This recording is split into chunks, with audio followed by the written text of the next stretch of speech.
श्री स्वामी समर्थ। जय जय स्वामी समर्थ। स्वामींचं नाव घेऊन मी आजच्या हा नवीन व्हिडिओला सुरुवात करते। यंदा 9 ऑगस्ट रोजी रक्षाबंधनचा सण साजरा केला जाणार आहे। रक्षाबंधन या सणाला विशेष महत्त्व आहे। भावा बहिणीच्या नात्यातील अतूट प्रेम दर्शवणारा हा सोहळा आहे। या दिवशी बहीण भावाच्या हाताला राखी बांधते, तसेच भावाच्या दीर्घायुष्यासाठी देवाकडे प्रार्थना करते, तर भाऊ बहिणीच्या रक्षणासाठी वचन देतो आणि बहिणीला छानशी भेटवस्तू देतो।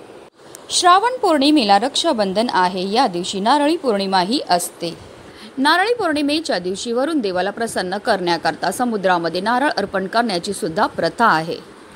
नारळी पौर्णिमेच्या दिवशी सौभाग्य योग व सर्वार्थ सिद्ध योग तयार होत आहे आणि या योगामध्ये आपल्या भावाला राखी बांधणं अत्यंत शुभ मानलं जातं। यावेळी भद्राकाल 8 ऑगस्ट रोजी दुपारी 2:12 सुरू होईल, तर 9 ऑगस्ट रोजी पहाटे 1:52 संपेल। म्हणूनच 9 ऑगस्ट रोजी राखी बांधण्यासाठी संपूर्ण दिवसभर शुभ काळ हा असणार आहे, कारण भद्रकाळ हा 8 ऑगस्ट रोजीच संपणार आहे, ज्यामुळे रक्षाबंधनाच्या सणावर भद्राची अशुभ सावली पडणार नाही। पौर्णिमा तिथी ही श्रीहरी विष्णू आणि माता लक्ष्मीला समर्पित आहे आणि म्हणूनच या दिवशी आवर्जून आपल्याला श्रीहरी विष्णू आणि माता लक्ष्मीची पूजा ही करायची आहे। त्यांची एकत्रित पूजा केल्याने आपल्या जीवनामध्ये सुख, समृद्धी आणि संपत्तीमध्ये वाढ होते। आपल्या हिंदू धर्मामध्ये श्रावण पौर्णिमेला अनन्यसाधारण असं महत्त्व आहे। श्रीहरी विष्णूंचे अवतार असलेले सत्यनारायण भगवानाला हा दिवस समर्पित आहे, म्हणून या दिवशी घरोघरी सत्यनारायण पूजा ही केली जाते। यावेळी रक्षाबंधन शनिवारी आहे। या दिवशी श्रावण नक्षत्र देखील आहे। भगवान विष्णू हे श्रावण नक्षत्राचे स्वामी आहेत आणि भगवान शनिदेव हे शनिवारचे स्वामी आहेत, म्हणून रक्षाबंधनच्या दिवशी भगवान शिव, भगवान विष्णू तसेच भगवान शनिदेव यांची पूजा करण्याचा शुभ योग आहे।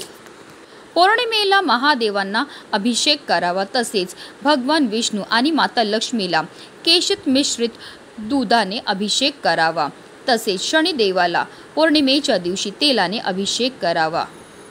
रक्षाबंधन हा भावा बहिणीचा सण मानला जात असला तरी या दिवशी भगवान शिव, श्रीकृष्ण, श्रीहरी, श्रीराम, हनुमान, दुर्गा देवी, महालक्ष्मी इत्यादी कुलदेवतांनाही रक्षासूत्र अर्पण करावे, योग्य पूजा करावी आणि आनंदी आणि समृद्धी जीवनाची कामनासह देवांना रक्षासूत अर्पण करावे।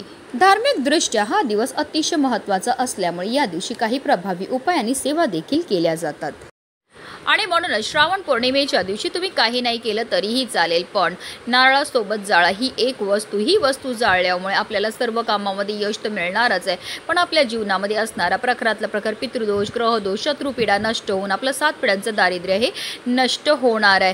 तर ती कोणती वस्तू आपल्याला जाळायची, कोणत्या वेळेत जाळायची, त्याबद्दल सविस्तर आणि महत्त्वाची अशी माहिती मी तुम्हाला या व्हिडिओमध्ये देणार आहे। तो व्हिडिओ पूर्ण पहा आणि जर चॅनलवर नवीन असतील तर चॅनलला सबस्क्राईब करा। श्रावण पौर्णिमेच्या दिवशी ज्या घरातील स्त्री हा प्रभावी उपाय करेल त्या घरावर अखंड माता लक्ष्मीची कृपाही होणार आहे, कारण पौर्णिमेच्या दिवशी माता लक्ष्मी ह्या भूतलावर जागृत अवस्थेत असते आणि जो भक्त खऱ्या मनाने, खऱ्या श्रद्धेने माता लक्ष्मीची पूजा करतो, सेवा करतो, आराधना करतो, त्याचं घर सोडून माता लक्ष्मी कुठेही जात नाही। अमावास्या आणि पौर्णिमा आली की आपल्या घरामध्ये अचानक भांडणं होतात, चिडचिड होते, आजारपण येतं, कारण असं म्हटलं जातं की अमावास्या आणि पौर्णिमेच्या दिवशी नकारात्मक शक्तींचा प्रभाव खूप जास्त प्रमाणामध्ये असतो आणि त्याचा परिणाम जो आहे ती लहान मुलं, बाधित व्यक्तींवर फार लवकरच होत असतो। अगदी हिंदू धर्मात शुभ कार्यासाठी नारळाचा उपयोग हा केला जातो। मंदिरात नारळ वाढविणे किंवा चढविण्याची पद्धत आहे।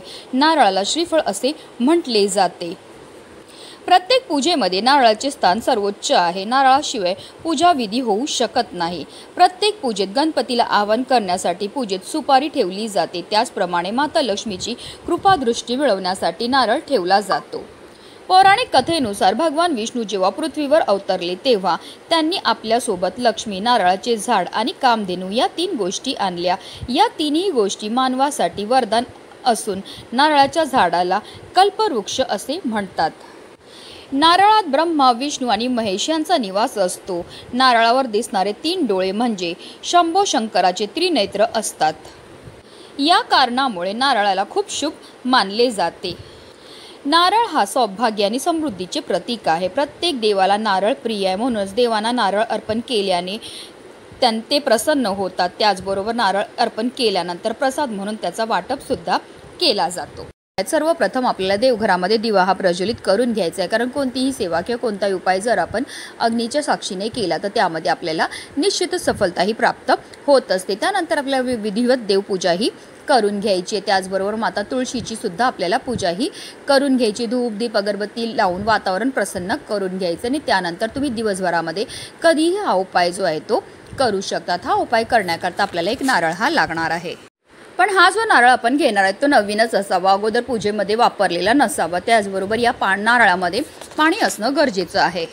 हा संपूर्ण उपाय आपण देवघरामध्ये बसून करणार आहे. तर आपल्याला एक प्लेट घ्यायची, प्लेटमध्ये थोडंसं कुंकू घ्यायचं, कुंकवामध्ये पाणी टाकून त्याचं गंध हे तयार करून घ्यायचं आणि त्यानंतर या कुंकवाने आपल्याला त्या नारळावर एक स्वास्तिक काढून घ्यायचे. स्वास्तिक काढताना ते व्यवस्थित काढा. त्यामध्ये 4 बिंदू तसेच कडेला ज्या 2-2 रेषा असतात त्या आवर्जून आपल्याला द्यायच्या आहेत, कारण त्या स्वास्तिकच्या मर्यादा असतात. त्यानंतर आपल्याला देवघरामध्ये एक लाल रंगाचं किंवा पिवळ्या रंगाचा कपडा जो आहे तो अंथरायचा आणि त्यावर आपल्याला या नारळाला ठेवायचं आहे. ठेवताना ह्या नारळाची जी शेंडी आहे ती देवाच्या दिशेने होईल अशा रीतीने आपल्याला ठेवायचं आहे. आता या नारळाला सुद्धा आपल्याला हळद, कुंकू, अक्षदा, धूप दीप अगरबत्ती दाखवून घ्यायची. एक लाल रंगाचं फूल सुद्धा अर्पण करून घ्यायचं आणि देवघरामध्ये बसूनच आपल्याला काही सेवा ह्या करायच्यात. आपल्याला एक वेळा श्री सुक्तमचं पठण करायचं आहे. एक वेळा आपल्याला व्यंकटेश स्तोत्राचं पठण करायचं. त्याचबरोबर आपल्याला 16 वेळा लक्ष्मी गायत्री मंत्राचा जप हा करायचा आहे. त्याचबरोबर 16 वेळा आपल्याला कमलात्मक मंत्राचा जप हा करायचा आहे. आता या नारळाला आपल्याला त्या लाल रंगाच्या कपड्यामध्ये बांधायचं आहे आणि काही वेळाकरता हा नारळ आपल्याला देवघरामध्येच ठेवायचा आणि त्यानंतर हा नारळ आपल्याला तिकडनं उचलायचा आणि आपल्या मुख्य प्रवेशद्वारावर आपल्याला बांधायचा. आता तुम्ही आतल्या साईडने किंवा बाहेरच्या साईडने कुठेही हा नारळ जो आहे तो बांधू शकता. तुम्ही बऱ्याचदा लोकांच्या घरी गेल्यावर पाहिलं असेल की त्यांच्या घराच्या मुख्य प्रवेशद्वारावर आतमधल्या साईड किंवा बाहेरच्या साईडला लाल रंगाच्या कपड्यामध्ये हा नारळ जो आहे तो बांधलेला असतो, कारण नारळाला माता लक्ष्मीचं स्वरूपसुद्धा म्हटलं जातं आणि असा हा नारळ जो आहे तो पौर्णिमेच्याच दिवशी आपल्या मुख्य प्रवेशद्वारावर बांधला जातो. जेव्हा आपण असा हा अभिमंत्रित नारळ आपल्या मुख्य प्रवेशद्वारावर बांधतो तर त्यामुळे माता लक्ष्मी ही आपल्या घराकडे आकर्षित होते आणि तिचं अखंड आगमन आपल्या घरामध्ये होत असतं, ज्यामुळे आपल्या घरातील प्रत्येक सदस्याला प्रत्येक क्षेत्रामध्ये भरभरून यश प्राप्त व्हायला लागतं. लक्ष्मी प्राप्ती करता कर्जमुक्ती करता सर्वात प्रभावी असा हा उपाय जो आहे तो मानला जातो. पुढचा उपाय सुद्धा आपल्याला श्रावणातील पौर्णिमेला करायचा. हा उपाय वर्षातून फक्त एकदाच आपल्याला तो पण श्रावण पौर्णिमेच्या दिवशी करता येतो. आता हा उपाय करण्याकरता सुद्धा आपल्याला एक नारळ लागणार आहे. ह्या नारळामध्ये पाणी असणं गरजेचं आहे, तसेच हा नारळ नवीनच असावा. आता आपल्याला लाल चंदन किंवा पिवळं चंदन घ्यायचं आहे आणि लाल किंवा पिवळ्या चंदनाने आपल्याला नारळावर असणारे जे 3 डोळे आहेत त्यावर चंदन लावून घ्यायचं आहे. त्याचबरोबर पिवळ्या किंवा लाल चंदनाने आपल्याला नारळावर ओम हा शब्द लिहायचा आहे आणि असा हा नारळ घेऊन जायचा आपल्याजवळ असणाऱ्या महादेवांच्या मंदिरामध्ये जाऊनच हा उपाय आपल्याला करायचा आहे. कारण असं म्हटलं जातं संपूर्ण श्रावण महिन्यामध्ये या भूतलावरील प्रत्येक शिवलिंगामध्ये साक्षात महादेव निवास करतात आणि जर हा उपाय आपण जाऊन मंदिरामध्ये केला तर त्याचं आपल्याला त्वरित फळ हे प्राप्त होत असतं. मंदिरामध्ये जाताना आवर्जून 1 लोटाभर पाणीसुद्धा घेऊन जायचे, कारण शिव महापुराणामध्ये असे म्हटलंय की महादेवांना तुम्ही काही नाही अर्पण केलं, फक्त 1 लोटा जल जरी अर्पण केलं तरी तुमच्या सर्व इच्छा मनोकामना साक्षात महादेव पूर्ण करतात.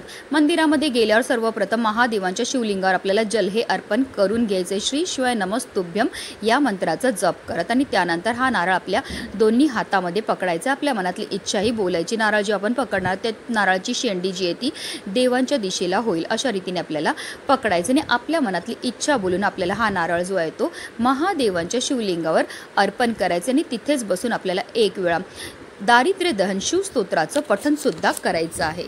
दोन्ही हात जोडून आपल्या मनातली इच्छा ही महादेवांना बोलायची. अशा रीतीने हा उपाय जो आहे तो आपल्याला नारळी पौर्णिमेच्या दिवशी करायचा आहे. त्याचबरोबर 1 नारळ आपल्याला आपल्या घराजवळ जिथे पण वाहतं पाणी असेल, नदी असेल, समुद्र असेल तर तिथे अर्पण करायचं आहे, कारण नारळी पौर्णिमेच्या दिवशी समुद्राची पूजा ही केली जाते. कारण नारळी पौर्णिमा ही वरुण देवाला समर्पित आहे. वरुण देवाप्रती आपली कृतज्ञता व्यक्त करण्याकरता आपल्याला 1 नारळ जो आहे तो वाहत्या नदीमध्ये किंवा समुद्रामध्ये प्रवाहित करायचा आहे.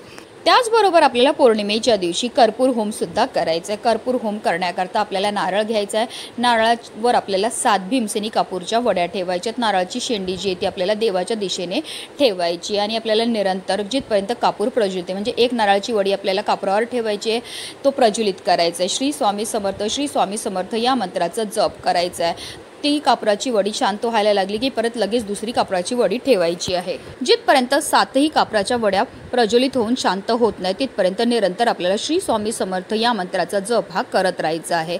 आता कापूर शांत झाला की त्यानंतर आता तुम्ही हा नारळ जो आहे तो एका पिशवीमध्ये बांधून ठेवू शकतात। पुन्हा येणाऱ्या पौर्णिमेला तुम्ही कर्पूर होम करू शकतात किंवा आता तुम्हाला कर्पूर होम करायचा नसेल तर तुम्ही वाहत्या पाण्यामध्ये हा जो नारळ आहे तो प्रवाहित करू शकतात किंवा जमिनीमध्ये खड्डा खोदा आणि त्यामध्ये तुम्हाला हा नारळ जो आहे तो पुरून टाकायचा। हे जे पण उपाय मी तुम्हाला ह्या व्हिडिओमध्ये सांगितले हे सर्वही अतिशय प्रभावी उपाय आहेत। हे उपाय केल्यामुळे आपलं 7 पिढ्यांचं दारिद्र्य नष्ट होऊन आपल्या संपूर्ण कुटुंबाची भरभरून अशी प्रगती होते। म्हणूनच व्हिडिओ जास्तीत जास्त लोकांपर्यंत शेअर करा। श्री स्वामी समर्थ, जय जय स्वामी समर्थ।